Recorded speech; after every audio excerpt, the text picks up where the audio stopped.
L'homme qui entendait les larmes des gens. Dans un petit village au bord d'une forêt sombre, vivait un homme nommé Samori. Personne ne comprenait vraiment cet homme.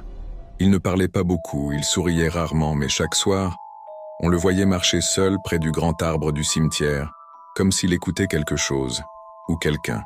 Les villageois disaient « Samori est étrange ». Il ne rit jamais, mais on dirait qu'il porte toute la douleur du monde dans son regard. Les enfants avaient peur de lui, les adultes l'évitaient.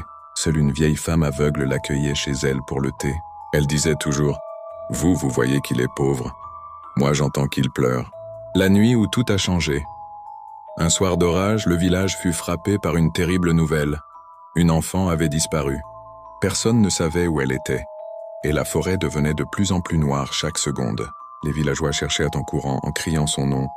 Mais la pluie effaçait leurs traces. Le vent étouffait leur voix. Alors, Samori s'avança. Lentement, calmement, les gens reculèrent. Certains chuchotaient « Il va encore faire du théâtre ». Mais Samori ferma les yeux, puis murmura « Elle ne crie pas, elle pleure ». Et les larmes ont une voix que seuls ceux qui souffrent peuvent entendre. Sans attendre, il prit une vieille lampe et entra dans la forêt, seul, là où même les chasseurs n'osent pas aller.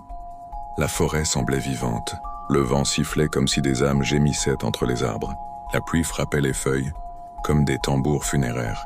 Samori avançait, parfois s'arrêtait, posait la main sur un arbre comme s'il écoutait les cœurs invisibles. Après des heures, il s'arrêta net. Il posa la lampe au sol, ferma les yeux et se mit à pleurer, sans un bruit. Puis il dit « Elle est ici.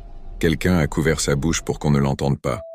Mais moi, j'ai entendu ses larmes. » Les villageois accoururent et creusèrent sous des feuilles et des branches. La fillette était là, vivante mais glacée de peur.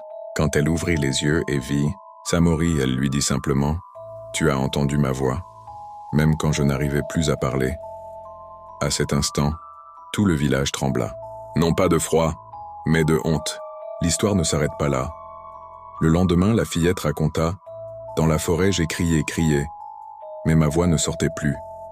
Alors j'ai pleuré, fort, et je ne sais pas pourquoi. J'ai senti que quelqu'un m'écoutait. » Les gens se tournèrent vers Samori.